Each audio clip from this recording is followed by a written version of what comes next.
Hello student, class 7 chapter 16 state government है ना। आज अपन पढ़ेंगे राज्य सरकार का। जैसे कि सरकार जो है एक सेंट्रल गवर्नमेंट होती है और एक स्टेट गवर्नमेंट होती है। सेंट्रल जो है केंद्र में होती है, स्टेट माने राज्य में होती है। तो अपन स्टेट गवर्नमेंट में पढ़ेंगे, क्या क्या पढ़ेंगे? Meaning of state legislature. State legislature का मतलब क्या है? Second, two house. कौन कौन से दो हाउस हैं? विधानसभा and Vidhan Parishad. Election of the member of Vidhan Sabha, किस प्रकार से विधानसभा के मेंबर का इलेक्शन होता है, कैसे चुनाव होता है। फॉर्मेशन ऑफ विधानसभा, फॉर्मेशन मतलब विधानसभा का निर्माण कैसे होता है, फॉर्मेशन माने किस तरह से बनती है। नेक्स्ट है विधान परिषद, है ना। तो ये अपन इन सब चीजों को इसमें डिस्कस करेंगे। In India there are 29 states. India के अंदर कितने स्टेट है total? 29 state, 7 union territories. Union territory मतलब केंद्र शासित प्रदेश। यूनियन टेरिटरी उसे कहा जाता है केंद्र शासित प्रदेश, जिसमें केंद्र के पास, सेंटर के पास पावर होता है। And the national capital is Delhi, और एक नेशनल कैपिटल है हमारी, राजधानी है राष्ट्र की, इसका नाम है Delhi. These have made India a political unit and union of state। इस तरह से इंडिया को एक इकाई के रूप में बनाती है और इसमें अलग अलग यूनियन है स्टेट्स की। The 29 state, the national capital area of Delhi and union territory Pondicherry have the right to form विधानसभा।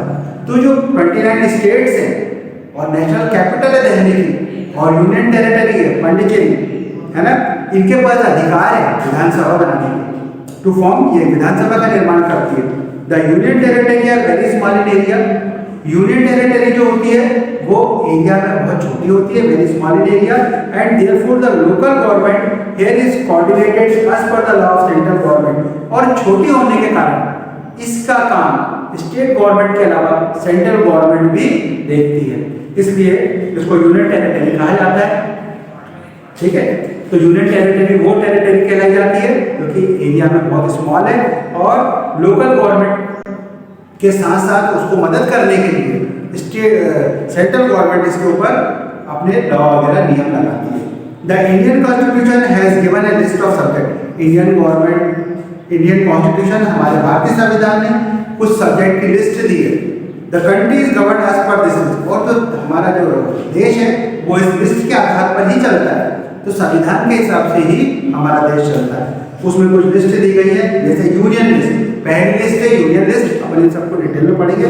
पहले अपन देख लें कौन कौन सी लिस्ट है। पहले यूनियन लिस्ट, दूसरा है स्टेट लिस्ट, तीसरी कॉन्करेंट लिस्ट और चौथी रेसिड्यूरी लिस्ट। रेसिड्यूरी लिस्ट, ठीक है, 4 प्रकार के हो गए, यूनियन, स्टेट, कॉन्करेंट और रेसिड्यूरी।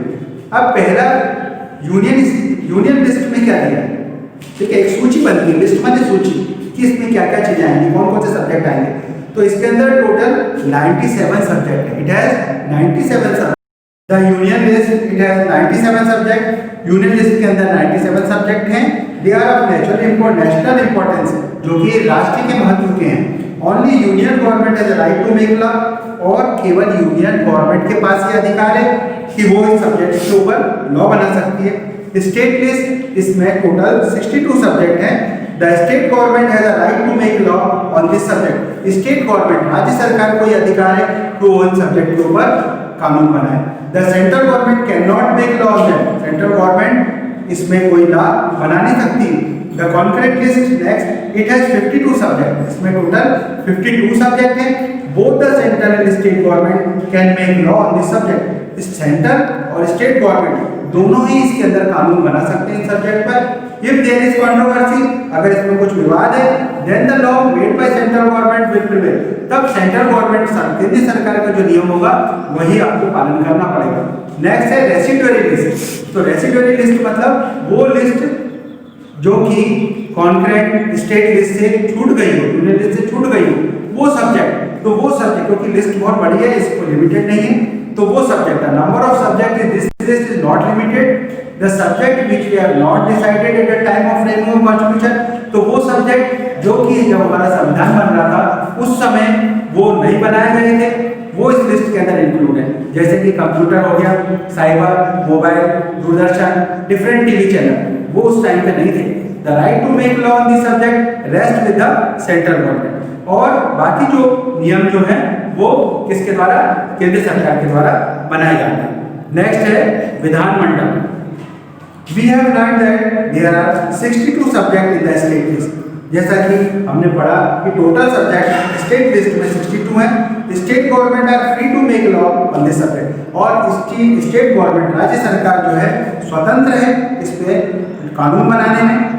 अब रमेश बोलता है how are law made on state list, किस प्रकार से कानून बनते हैं स्टेट लिस्ट में, and how and by whom are the law made in our Madhya Pradesh. हमारे यहाँ कैसे और कौन बनाता है मध्य प्रदेश के अंदर लॉ को।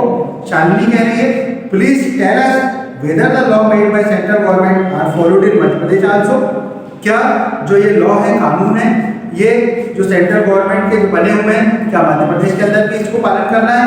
Teacher the way in which the school, आप टीचर को समझाते हैं कि the way in which the school follow the rule of education department. जिस तरह से जो स्कूल होते हैं वो एजुकेशन डिपार्टमेंट के रूल्स को मानते हैं।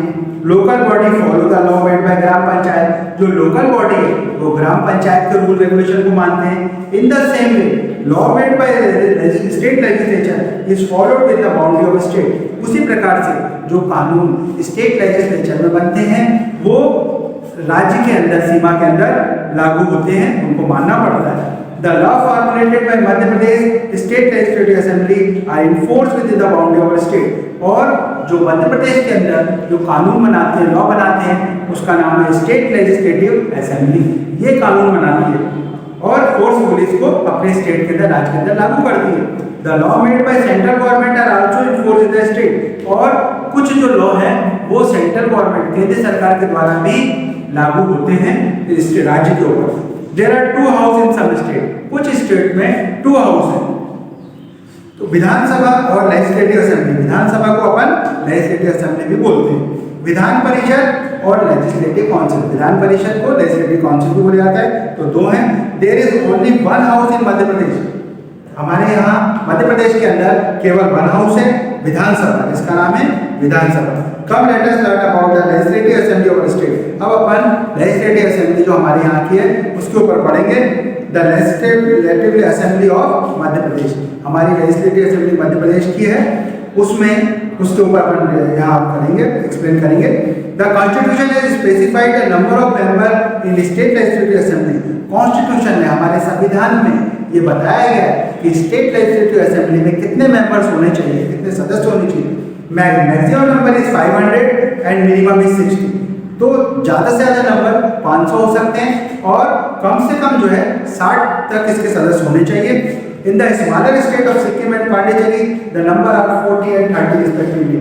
और जो छोटे स्टेट हैं उसके अंदर जैसे सिक्किम और पांडिचेरी, यहाँ पे 40 से 30 करीब इसके सदस्य होने चाहिए। The number of member in the legislative assembly of Madhya Pradesh is 230। तो अभी वर्तमान में लेजिस्लेटिव असेंबली जो मध्य प्रदेश है उसमें total member 230। Prior to the formation of Chhattisgarh state this number was 230। और अगर अपन छत्तीसगढ़ स्टेट को अगर अपन हटा दें तो हमारे पास तो छत्तीसगढ़ स्टेट को अपन मिलाएं तो ये total 320। As per the constitution, the scheduled caste and scheduled tribes residing in state have reservation। और हमारे संविधान के हिसाब से हम देखें तो शेड्यूल कास्ट और जो शेड्यूल ट्राइब है, शेड्यूल कास्ट में अनुसूचित जाति, शेड्यूल ट्राइब्स का मतलब अनुसूचित जनजाति, ये जो हमारे स्टेट के अंदर है, राज्य के अंदर है, उनके लिए रिजर्वेशन रहता है। रिजर्वेशन मतलब आरक्षण। The member of the Vidhan Sabha known as MLA. और जो विधानसभा का जो मेंबर है वो एमएलए कहलाता है। एमएलए का फुल फॉर्म है मेंबर्स ऑफ लेजिस्लेटिव असेंबली। अब who can become a member of legislative assembly, कौन मेंबर बन सकता है, कौन सदस्य बन सकता है लेजिस्लेटिव असेंबली का, उसके लिए क्या क्वालिफिकेशन होनी चाहिए। The qualification for the post of MLA are as follow. MLA के लिए क्या क्या पोस्ट है, पहला क्या क्या रूल्स हैं। He must be citizen of India, सबसे पहले वो भारत का नागरिक होना चाहिए। He must have completed age of 25 year, मतलब उसकी जो एज है वो 25 साल तो कंप्लीट होनी चाहिए उसकी। He must not hold any post of profit under the state or central government। वो किसी भी लाभ के पद पर स्टेट में और सेंट्रल गवर्नमेंट में ना हो।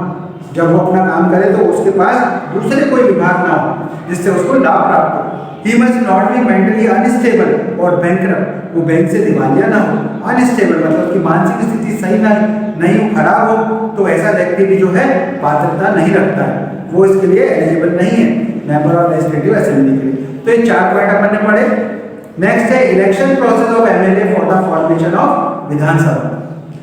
किस प्रकार से इलेक्शन प्रोसेस, चुनाव की क्या तरीका है एमएलए का, है ना।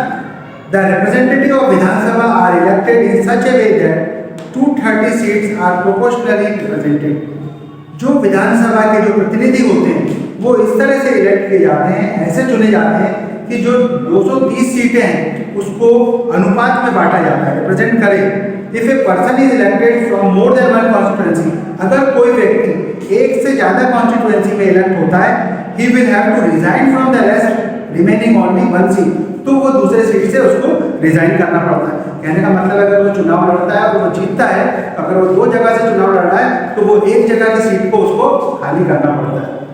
If there is controversy about the election of any candidate, और किसी प्रकार से विवाद है इलेक्शन में किसी कैंडिडेट का, then a petition can be filed in high court, तो एक याचिका दर्ज, पिटीशन माने याचिका होती है, वो दर्ज की जाती है हाई कोर्ट में।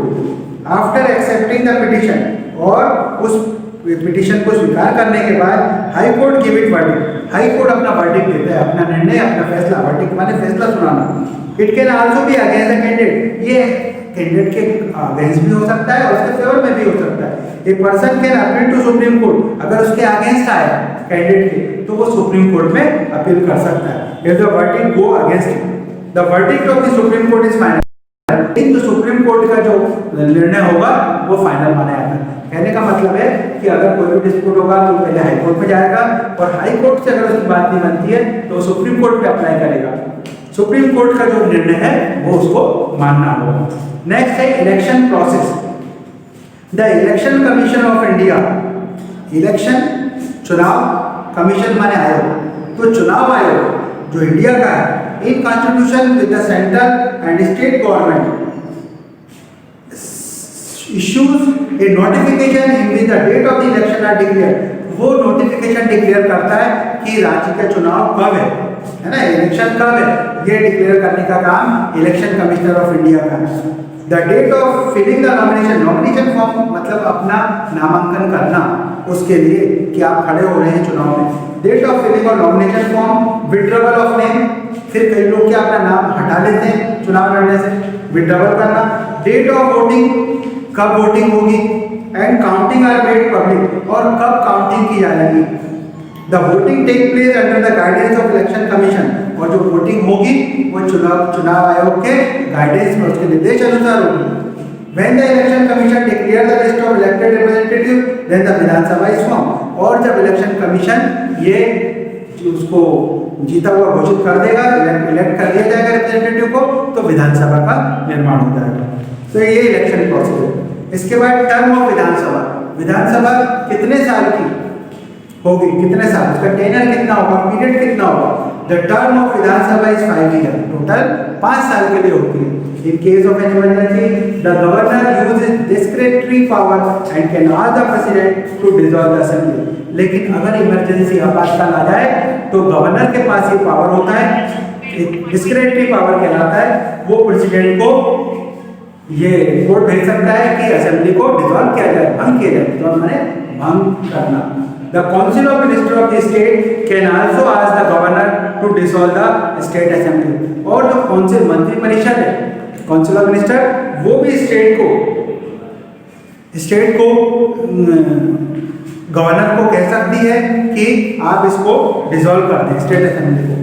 द लेजिस्लेटिव असेंबली और द विधानसभा है, लेजिस्लेटिव असेंबली में विधानसभा के अंदर एक स्पीकर होता है और एक डिप्टी स्पीकर होता है, 2 होते हैं। स्पीकर मतलब उस जो सभा जो चलती है उसकी कार्रवाई को देखने का काम, और उसकी अनुपस्थिति में डिप्टी स्पीकर उसको देखता है। The speaker conduct the business of the state Vidhan Sabha. Business means जो काम धाम जो चलता है उसको बिजनेस बोला जाता है। तो विधानसभा के अंदर जो भी काम होता है उसको देखने का काम स्पीकर का है, जिस प्रकार से क्लास में मॉनिटर देखता है टीचर की अनुपस्थिति में। If it is the speaker duty to maintain discipline in the house, और ये स्पीकर की ड्यूटी है कि वो हाउस के अंदर डिसिप्लिन रखे लोग। The deputy speaker discharge duty in the absence of speaker, और स्पीकर अगर वो अपनी ड्यूटी पे उपस्थित नहीं है तो उसकी जगह डिप्टी स्पीकर उस ड्यूटी को पूरी करता है।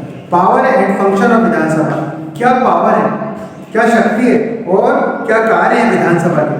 There are two main function of Vidhan Sabha, Vidhan Sabha के दो कार्य, पहला टू मेक लॉ, कानून बनाना, और टू पास द बजट, और दूसरा बजट पास करना। However, there is another important function, इसके अलावा एक और इम्पोर्टेंट फंक्शन है पब्लिक वेलफेयर। पब्लिक वेलफेयर मतलब जन कल्याण। थ्रू वेरियस मीडियम, अलग अलग तरीके हो सकते हैं। इंफॉर्मेशन रिगार्डिंग गवर्नमेंट पॉलिसी, लोगों को इन्फॉर्म करना, सूचना देना कि सरकार की क्या नीतियां हैं, government policy and departmental proceeding, और किस प्रकार से विभाग के काम कार्रवाई चल रही है। The member of Vidhan Sabha perform this function through the process of asking question, और जो विधानसभा के जो मेंबर होते हैं वो इन फंक्शन को, इस कार्य को विधानसभा में क्वेश्चन पूछ के कर सकते हैं। क्वेश्चन पूछा जाता है सरकार से। The member of the ruling party और the opposition can ask question as per the norms and the government has to answer them, और अपोजिशन उनसे क्वेश्चन पूछ सकता है और उसका जवाब देने का काम रूलिंग पार्टी का। रूलिंग मतलब जिसकी सरकार चल रही है वो जवाब देता है हर चीज का। The Vidhan Sabha control the work of the government department so that the government does not become despotic toward any one group or may not take any step which is against the welfare of the people at large। तो विधानसभा जो है वो control करती है किसके, सरकार के कार्य को, गवर्नमेंट डिपार्टमेंट को, ताकि गवर्नमेंट जो है किसी भी एक ग्रुप के, किसी इंडिविजुअल के खिलाफ कोई कदम ना उठाए जो कि जन कल्याण के लिए हानिकारक सिद्ध होता है। The Vidhan Sabha member do this through various motion like stop work motion. Vidhan Sabha के मेंबर को कैसे कर सकते हैं, स्टॉप वर्क मोशन, काम रोक सकते हैं, सदन का कार्य नहीं चलने दें। मोशन माने सदन का जो कार्य होता है, कार्य का tension motion by asking question, है ना। Proposal to make cut in the budget, proposal दे सकते हैं बजट के अंदर कम लाने, कमी लाने का। मान लीजिए सरकार ने कोई बजट प्रस्तुत किया तो उस बजट से वो अनसेटिस्फाइड होंगे, जो अपोजिशन होगा तो वो क्वेश्चन उठा सकता है कि बजट क्यों लाया गया, किस लिए लाया गया, इतना बजट क्यों है। ये सारे क्वेश्चन करने का अधिकार अपोजिशन का है, क्योंकि हमारे डेमोक्रेसी होने के कारण ये अधिकार अपोजिशन के पास है कि वो रूलिंग पार्टी से अपने क्वेश्चन कर सकता है। If a serious situation occur, then a no confidence motion can also be presented against the government। लेकिन ये तो छोटे छोटे मुद्दे हैं, लेकिन अगर मान लो कोई सीरियस सिचुएशन आ जाए जिस पे बात पूरी तरीके से बिगड़ जाए और अपोजिशन जो है तो वो क्या करता है, नो कॉन्फिडेंस, अविश्वास प्रस्ताव लाता है। अविश्वास प्रस्ताव लाता है सरकार के लिए, है ना, गवर्नमेंट के सामने। अब ये अविश्वास प्रस्ताव वो होता है कि जिसके अंदर वो सरकार के खिलाफ किसी मुद्दों पर असहमत है, तो उसमें वो क्या करते हैं, अगर उनकी मेजॉरिटी हो गई तो वो सरकार को गिरा भी देते हैं। अपोजिशन में इतनी भी ताकत रहती है क्योंकि वो रूल रेगुलेशंस को मानते हैं, लेकिन अगर कोई जेन्युइन उनका रीजन रहा तो वो सरकार को मानना ही पड़ता है। तो इसलिए जो है नो कॉन्फिडेंस मोशन के तहत वो अपनी मांग को मनवा सकते हैं। नेक्स्ट है फॉर्मेटिंग लॉ। फॉर्मेटिंग लॉ मतलब कानून बनाना। The Vidhan Sabha has a right to make law on all the 62 subjects given in the state list। विधानसभा के पास ये अधिकार है कि वो जो 62 सब्जेक्ट दिए हैं स्टेट लिस्ट के अंदर, उसके अंदर वो अपना लॉ बना सकते हैं। It make law as per the requirement of state, और वो राज्य की कैसी स्थिति है, क्या जरूरत है, उस किस सब्जेक्ट पर, किस विषय पर, किन मुद्दों पर, तो उसके ऊपर वो नियम बना सकते हैं। An intensive debate is conducted on the bill proposed by government, और उसके ऊपर डिबेट होती है, आपस में डिस्कशन होता है। After discussion the house pass the bill, और उस डिस्कशन के बाद बिल पास कर दिया जाता है। After the bill is pass in the house, और बिल को पास करने के बाद, हाउस में बिल को पास करने के बाद it is send to governor, और ये गवर्नर को सेंड किया जाता है। If the governor so decide he can send it to the president, और गवर्नर के भी निर्णय हो जाता है तो गवर्नर भी उसको मान्य हो जाता है तो वो इसको सेंड करता है प्रेसिडेंट को।